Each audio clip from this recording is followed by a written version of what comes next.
Controlled Chaos with your hosts, Liz and Allie. I'm Liz, the writer. And I'm Allie, the publicist. We are your quintessential 40-something besties who dive headfirst into all things pop culture. Think motherhood, relationships, hot stories taking over your newsfeed, and of course, the latest gripping true crime mysteries. This is Controlled Chaos, your much-needed weekly pop culture juice. Drink up! Hey guys, welcome back to another episode of Controlled Chaos. All right, so today we're going to continue the conversations around sexual assaults and female. Keep things light.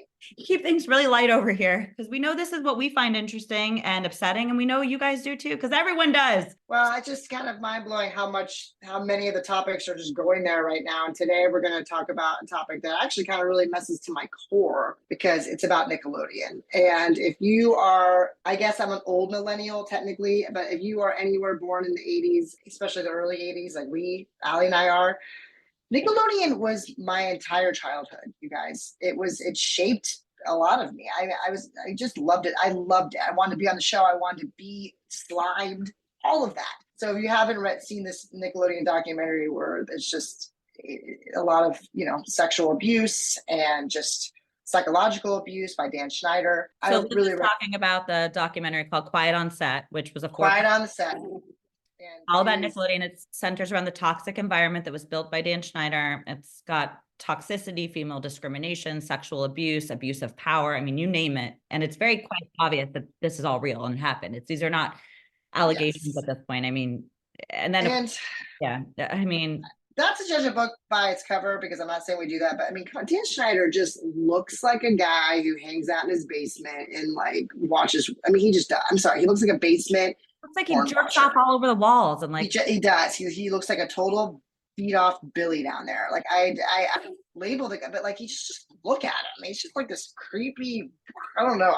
I know he was talented in all these shows, but I'm he just has this very creepy whole look to him. Well, I think the whole issue too with all of this is it so teeters on this gray line of gross dares, sexual innuendos, dangerous stuff. Oh my gosh, you guys. Climbing the shrimps in the mouth, the testing of the boundaries. It's a gray zone. And it's now it looks awful. But at the time, I didn't know. I didn't even know. I was just thinking about that. The pickle guy, I remember these skits, okay? I wanted to be on all that. I wanted to be on the Amanda show. I wanted to be the Liz show. And the pickle thing in the hole, that's a glory hole. But I know what a glory hole was when I was, 8 or whenever I was watching this. You don't know that stuff. But to look back at it now as an adult, like you said, the spraying on the face and the glory hole stuff, that is sick. It's obvious what he's doing. I think Dan Schneider had sort of this sick sexual sense of humor. And I can understand kids, preteens, tweens, etc. They do find, that kind of humor. It can be funny, mommy and daddy kissing. Ew, kissing. I get that can have an allure. And so I can understand how other writers, producers, how all the executives let all these things pass. So if you just took all the other stuff away and it was just Dan Schneider being a little creepy on set and massaging the girls and doing stuff like that. But if that was just it, I'd be okay, this guy clearly did wrong. He didn't. I agree. I agree. But obviously that was not just it. No. But I think there is a way though to do those types of things where I love a kid show or a children's book with a little bit of adult humor. That's smart. That's clever. There's a way to do that. Shrek. Shrek's an example. Okay, Shrek has maybe some jokes that we know what they mean, but they're not so explicit. I think there's a very, very savvy way to do it, and I love when that's done well. But this was and you're talking about an animated cartoon with yes. animals. This is real. Absolutely, no, these are real people. I just mean young people, right? If he wanted to do some adult humor, or he could have, but this was done it was disgusting what he was doing. It's not tasteful. He was using these kids as sexual props in a way. If the kids, it would be different if the parents were doing it and the kid. There's so many things. That one kid who talks about that bodysuit he had to be in. It was the tan, but same, but no, it was the same color as the skin. We have to get a black bodysuit because he's a black kid. It was just very discriminatory. Wrong. Yeah. I mean, there's discriminatory. I mean, it's just so wrong. These exploitation. I mean, I know there's a lot of that goes on when you're a child star, but this stuff was some sexual based stuff. It was very, very, very creepy and weird. And then Dan Schneider, you know, the favorites he played. I mean, so Amanda Bynes, we need to talk about her. So she was, yeah, we were just talking, Allie and I, before this, like, you kind of forget until you see this, like, how talented she really was. Like, she was doing like these stand-ups at like 8, 9 years old. She was very funny and like I mean, I definitely see what he saw in her as far as like a young talent. And she was. I mean, the Amanda Show was very popular. She was incredibly good. Yeah. But their relationship was very close, and she hasn't commented on any of this as far as I know. But she doesn't comment on anything regarding no, her. she doesn't. She's But a different person now. And but he sort of made her career. He found her, he discovered her, he launched her. Amanda Show was the start of everything, and then she became like this big star. And now she's. But I could also say that her talent made his career because she was so talented. Right? Kind of double-edged sword. He had proven to be a cash cow for Nickelodeon, I think, already at that point. But yes, Amanda was, you're right. Amanda was kind of his backbone cash cow. And let's also remember he did Keenan and Kel's show, which was a big one after all that. He did the Amanda Bynes show, and he did Drake and Josh, which those had Drake Bell. Poor guy. I mean, that guy's really, that guy's come out a lot of stuff. It's just, believe that. I know. Where's Dan Schneider now? Where's he hiding? I mean, like, we don't know. Like, he's addressed it, but he has. His first addressing of this years ago was like, I would like basically denial, but now he switched gears. His most recent statement basically said that he would never do those things now, and he's so terribly sorry. And so I think a lot of the actors that were even in the documentary and just in general feel it's a cop out, because it's like, oh, now you're apologizing. It is. Yeah, it is cop out. I think for me, what was worse, so yes, he did really weird gray zone, horrible things, and definitely should have been ousted years before, and never should have been able to work on more kids shows.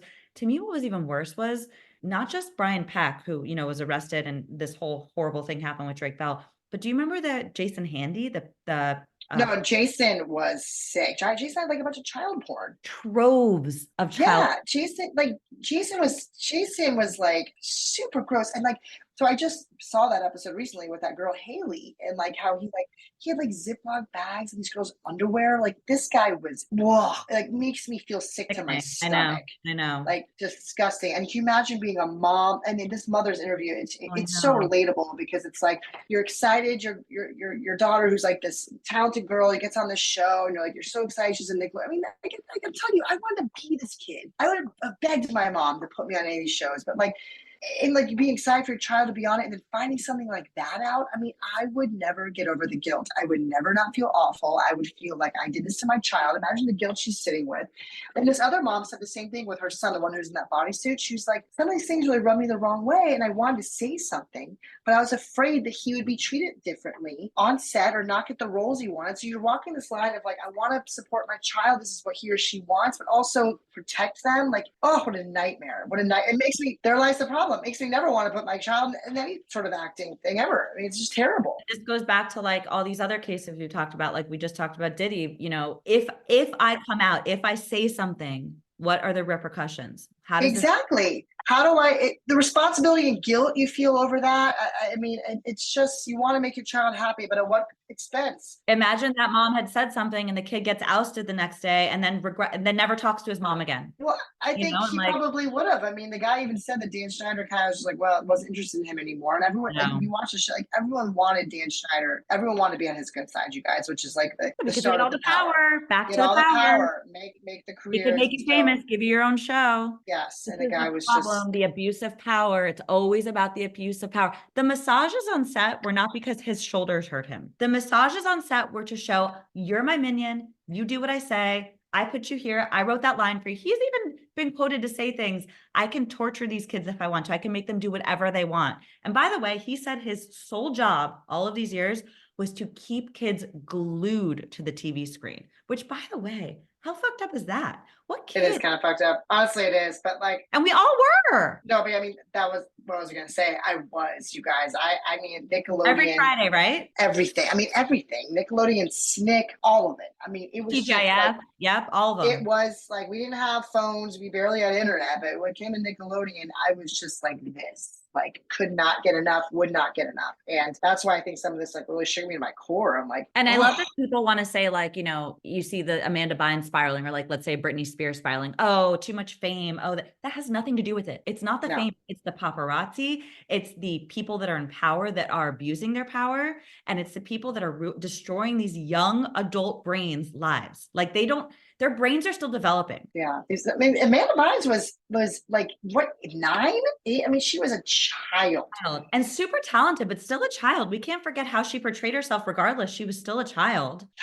Like not even a teenager yet, child. And supposedly the relationship with Dan is what, I think you said this, what caused her emancipation, like kind of like, that was really interesting to me. And this one writer's comment, I mean, not just the kids, guys, the writers on this show, you know, one of them sued Dan, apparently like wouldn't let them even like, one of them like keeled over in the writing rooms. You see that episode? Like they had no breaks. They were like weren't eating or drinking anything. Like she had to pee and like passed out basically. What about the whole two female writers sharing a salary and how that became like a whole thing? Yes, it's disgusting. So what I thought that was really interesting though, that Dan, which is super inappropriate, you guys, like that right there, the fact that he was even involved in the emancipation from her parents shows how blurred his lines were. Like that, like, no, that has nothing to do with you. But like that alone proves that like everything else is true, in my opinion. It proves it all, because I'm like, why are you even involved? He was sort of pushing her to do it, and like helping her with it. Like it's disgusting. I mean, it's really just awful. I mean, and now I understand, like, you know, her relationship with her parents is, but now I get where that rooted from. You know, like I mean, we can speculate. Obviously, we have no idea what's going on behind closed doors. It looks like, but you have to imagine. That's where things started to change because she was becoming this big star. He kind of pushed her into it. She obviously idolized this guy because he made her famous. I mean, to me, it's open and shut case. Like that's what happened. Like I find it interesting though. There's like a few people that haven't come out to say anything yet. For instance, like Ariana Grande, I don't think has done anything. And hasn't said anything now, right? And neither has Jamie Lynn, right? Or like, well, who the hell wants to hear from Jamie Lynn anyway? No, I mean, I can't say her, but I'm just saying, like, she's another one who's like stayed quiet and all this. But yeah, she got enough stuff to work through. She does. She does have a lot of stuff. But yeah, Ariana Grande hasn't said anything. And then also surprising to me, who has such a public voice and is still so big on screen on SNL, Kenan Thompson hasn't said anything. And he hasn't said a thing. On all that. And he had Kenan and Kel, and Dan did both those shows. I mean, he became comedian-wise probably the most famous of all of that. I mean, not like the most famous, but he's about SNL. Isn't he right now the longest-running SNL cast member? Yes. Yeah, he can't seem to find his space outside. I know he like started a TV show and that didn't really go anywhere. But like, it never really. Yeah, he never really found it. But probably arguably like the most famous from that comedian for sure. He's been at SNL for like it. And that didn't like break down or have like a mental breakdown or have, you know, like he was been on there forever. Yeah, nothing from him. That's interesting. There's a lot of them that have. I mean, and let's talk about Amanda Bynes a little bit more. I think, like, what happened? Like, why? Because she didn't really do anything that bad. Like, it's so stupid if you look at like some of the paparazzi stories. It's like the stuff that she was caught for wasn't even that serious. But yeah, and she put a tattoo on her face. Like, who cares? So many people. What happened was, like you said, in her formative years, when she was not just, I mean, I'm talking like 8 or 9 years old. I mean, that's the child's an understanding. I mean, she's not even close. She's not even a tween. She is a child. And in those formative years, who knows what the hell was going on with her and Dan? I mean, we already know that was a toxic environment. Yeah. She was formed in the wrong way. She was formed wrong. And now, like the aftermath, and I know she became famous, but then she kind of had this pause in her career. I mean, the poor girl had no chance to be normal. And that sucks because she was like this bubbly, wonderful, like talented girl. And now she even had a couple good movies in her like late teens, you know, like she was like really starting to kill it. I felt like she had a movie with Channing Tatum. She's had a few really cute movies, and then she did. But I just think when your psychological abuse happens that young, I mean, we can say that, we know that for sure. I mean, maybe we don't know everything happened, whatever, but so psychological abuse did take place in her life at a young age and formed through that. I don't know how she would ever turn out without some issues. It's so crazy to me because when you think of like psychological abuse and physical abuse, to me, just physical abuse seems so much worse because you're like physically in pain. It's not worse at all. I'd rather someone punch me in the face than mess with my brain. brain. Like, I mean, I About a would, because brain, it can have longer term effects and be more difficult to repair, it right? affects your entire life. Yeah, it's a whole, I mean, I could go on and on to, I've seen that. I've known people like that. I'm close to people like that. Parenting, how you were raised. I just reiterate again, it makes all the difference in your life, all the difference, because those things, that's your normal. So that normal stays with you forever. Then you just pass it down, pass it down. It is mind blowing how true it is. I didn't even know how much that was true until I had my own kids. It's just because you see yourself becoming your parent. Like, you take things from your own parents you like or you don't like, but imagine Amanda, I mean, and how she was formed. I mean, it's how you're formed. I keep going back to that word, but it's just how you're built. So how you're built, if that's your normal is completely, and even as an adult, you can be in an emotional abusive relationship, know what your normal is. And that's how powerful emotional abuse is. Your normal can still get off kilter. Like, wait, is it me? Did I do this wrong? It's just nuts. It's and it nuts. can be like slowly forming too. So you like a year goes by and all of a sudden you're like, I'm so different from a year ago, but you didn't even realize that whole transition. You don't know, but you know when you're hit in the face, you know when you have a bruise, you know when something like that happens. It's so much more black and white, black and blue, but it's black and white to know what happens to you. So someone like Dan Schneider, like, are we going to assume then, like, because I don't think I read anything about like him having like a bad upbringing. So like, why? Yeah, we don't know much about his upbringing. I don't know, something. What?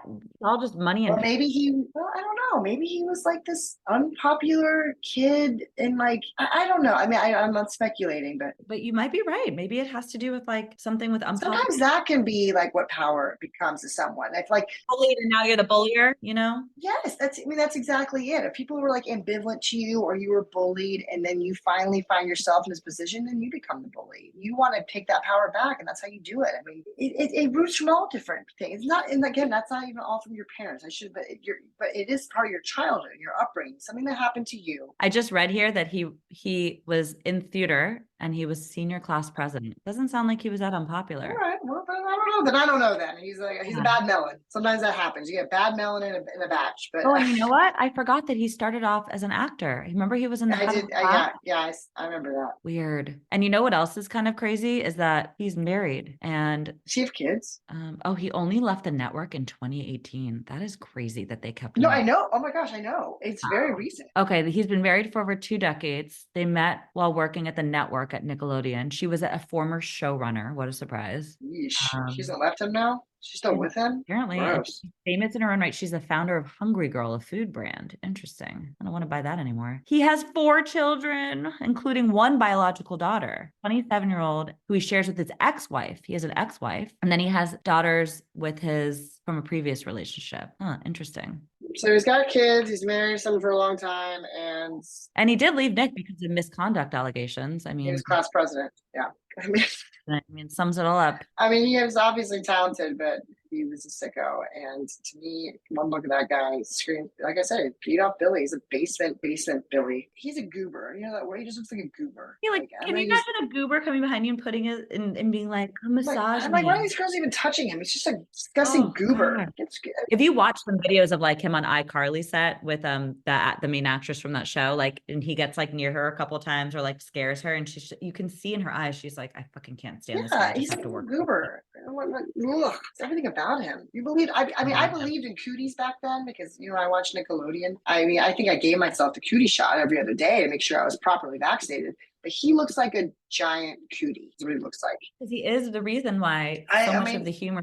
Yeah, so silly and like. Absolutely loved everything Nickelodeon put out. That network was just everything to me. Like, I was every bit. So this has been, I'm not surprised by a lot of it, but it doesn't mean it doesn't kind of shake what you thought was. You talk about shaking your own reality, what you thought was real. Right. Like when you saw this doc come out, my jaw didn't drop. I wasn't like, no, that's what's the thing. It's not even, of course. It's not, but it's sad that we're like that's not that scary, but it's also just like, wow, like these things, these kids and this show I wanted to be on. I wanted to be like these kids. Now I'm like, no, God, leave Moses. I sure don't. This is why everyone says don't put your kids in showbiz. They grow up too fast. They're exposed to things. I mean, look what Drew Barrymore went through. I am not putting my kids in showbiz. I mean, this is just like, no.